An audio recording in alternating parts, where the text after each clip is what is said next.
Es un placer, como siempre, recibir a la doctora Janice Seinfeld, que ha hecho un doctorado en Economía de la Salud y que se ha destacado durante la campaña por buscar introducir a la campaña discusiones sobre agenda, sobre qué es lo que se debe hacer, y no pleitos sobre personas, o sobre el pasado, sobre las características de unos u otros, o sobre ideologías.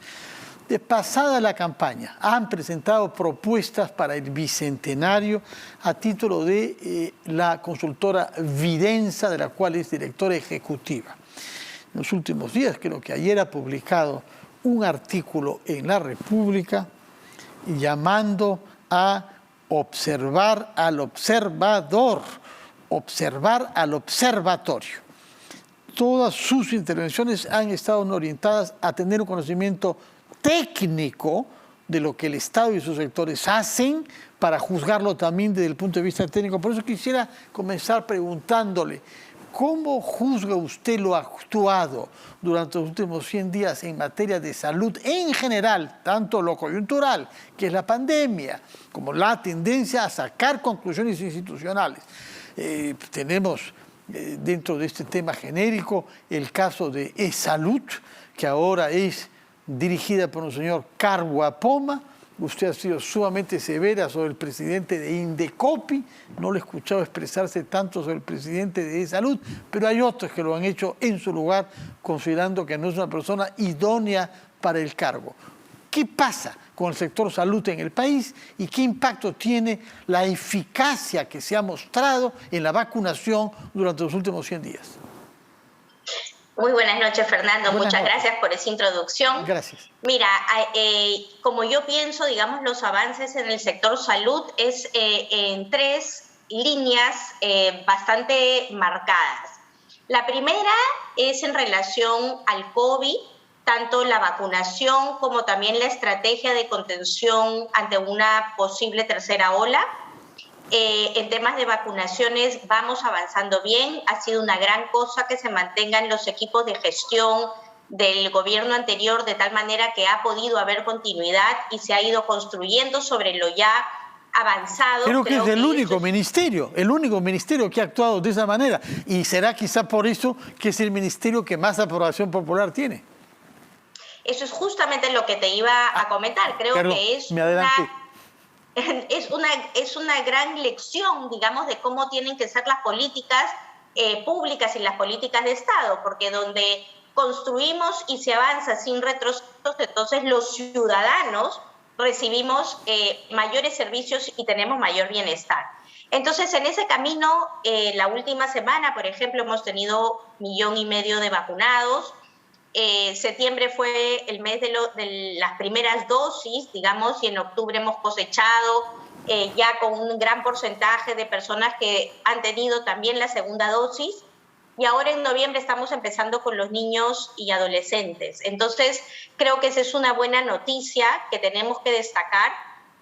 El ministro ha comentado que tenemos expectativas de que 80% de la población meta lleguen a estar vacunados para diciembre. No hay que bajar la guardia.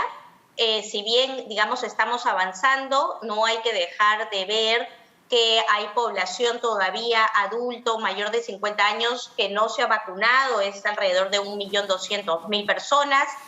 No hay que dejar de ver que hay regiones que tienen muy poquito porcentaje de personas vacunadas con 2 dosis, como Madre de Dios, Loreto, Puno, ¿no? Y hay que llegar con información veraz y oportuna y con estrategias diferenciadas.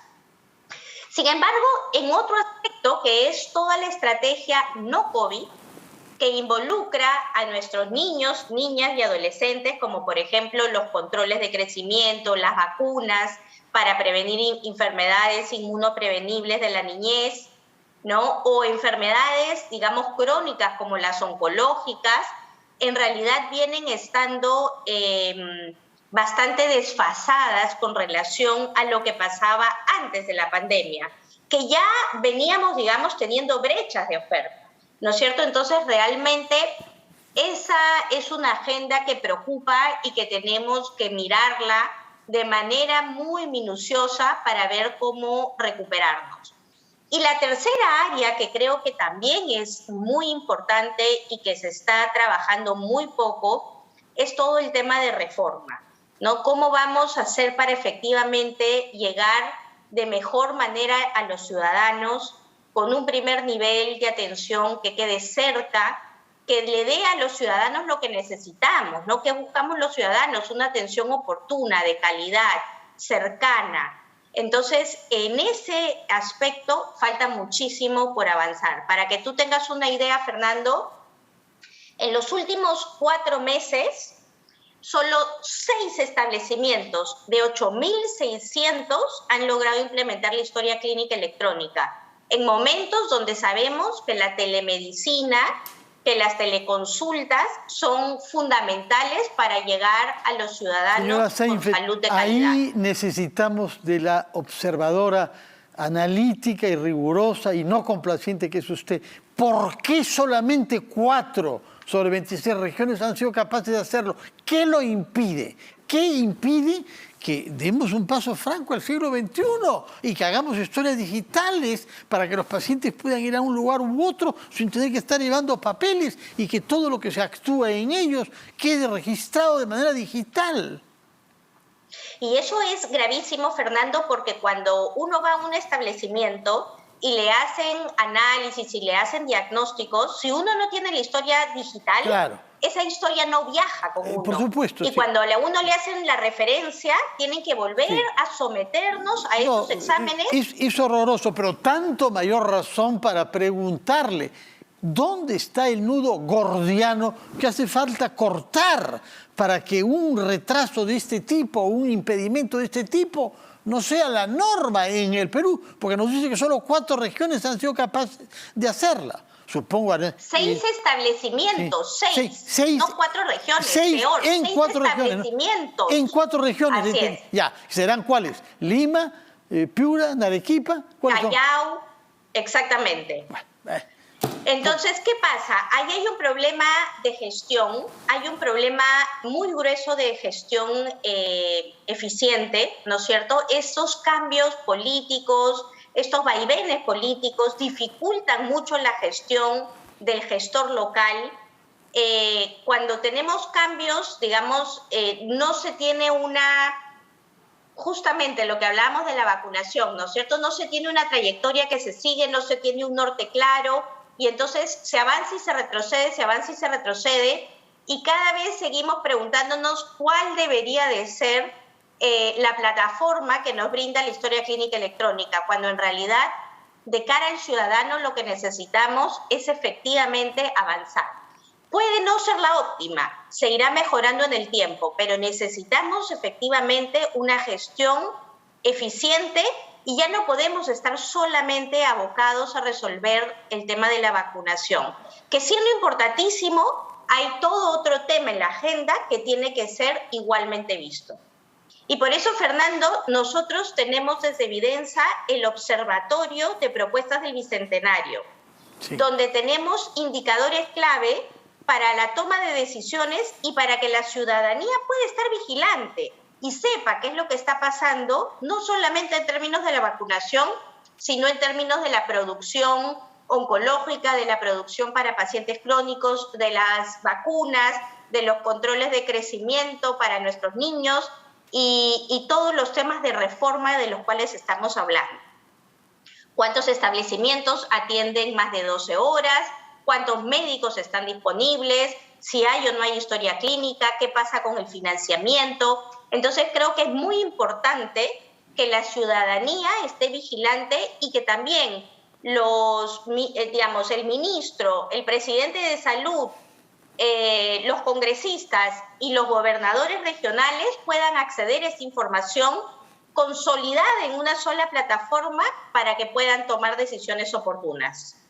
Ahora bien, parece que ha habido un consenso en torno a la voluntad de unificar el sistema público de salud. Explíqueme, ¿cómo se puede hacer eso?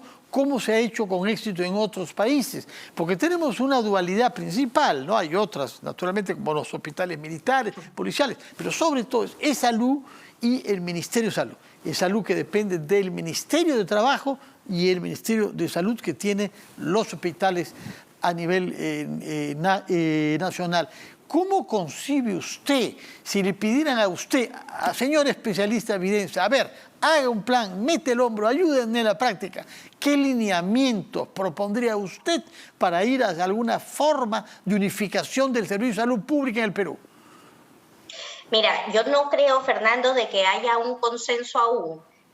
La Premier ha comentado que estamos apostando y siguiendo la línea del aseguramiento universal que se empezó, digamos, hace más de 10 años. El doctor Karahuapoma está diciendo que en realidad esa no es una ruta viable para los asegurados de salud y el ministro de Salud está hablando más bien de eliminar justamente la separación de funciones entre el financiador, el asegurador y los prestadores. Es decir, que todo sea, digamos, esté en un mismo saco. Los países en el mundo avanzan de distintas maneras en función de sus prioridades sanitarias y en función de su mirada, digamos, al ciudadano. Uno puede tener países como Costa Rica, donde la seguridad social es lo más importante y más bien el Ministerio de Salud pasa sus establecimientos a la seguridad social, y puede tener sistemas en el extremo opuesto como Brasil, donde más bien el Ministerio de Salud absorbe a la seguridad social. En el camino, y yo recomendaría esa ruta, hay países como Uruguay, donde conviven ambos, pero con un financiamiento que le da garantía a toda la población, ¿no? Es decir, necesitamos buscar salidas intermedias que permitan tener al ciudadano al centro, no a los gremios, al ciudadano.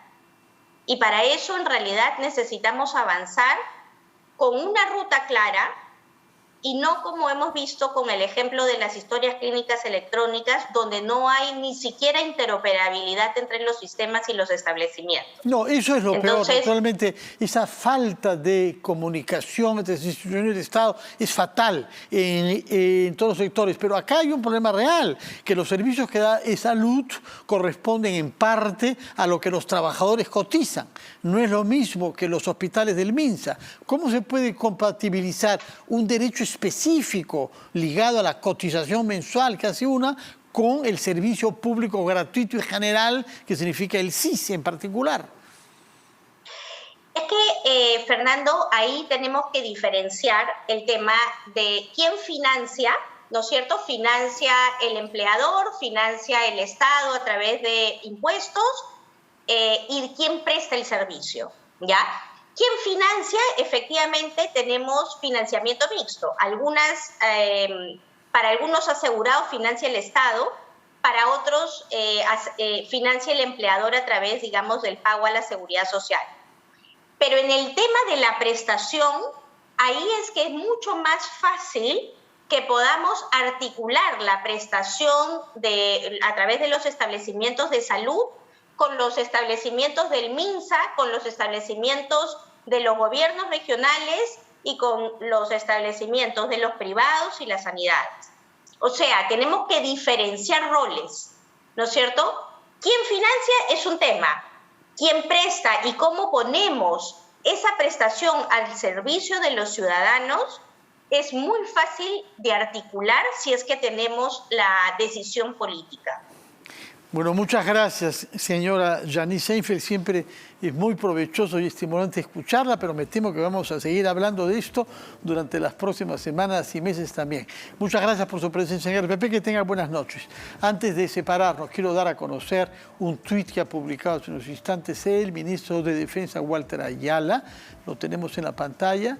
Pongo a la disposición al señor presidente de la República, jefe supremo de las Fuerzas Armadas, agradeciéndole a mi país y cumpliendo con mi deber a la patria. No usen pretexto contra la democracia. Excelentísimo presidente, Pedro Castillo Terrones. Bueno, es un mensaje del ministro de Defensa que suponemos se está despidiendo porque ha renunciado, comprendiendo que no había cumplido su función de evitar que el presidente de la República pueda cometer un error como lo relativo a los institutos militares. Hay que recordar que constitucionalmente el presidente de la República no es responsable de los actos y sus documentos tienen que ser confirmados por algún ministro. En el caso de estos nombramientos, aunque son hechos por el presidente, por el ministro de Defensa. Muchas gracias por su sintonía, que tengan todos muy buenas noches y nos vemos, si así lo quieren, mañana a las 7 de la noche a una nueva versión de Las Cosas Como Son. Muy buenas noches.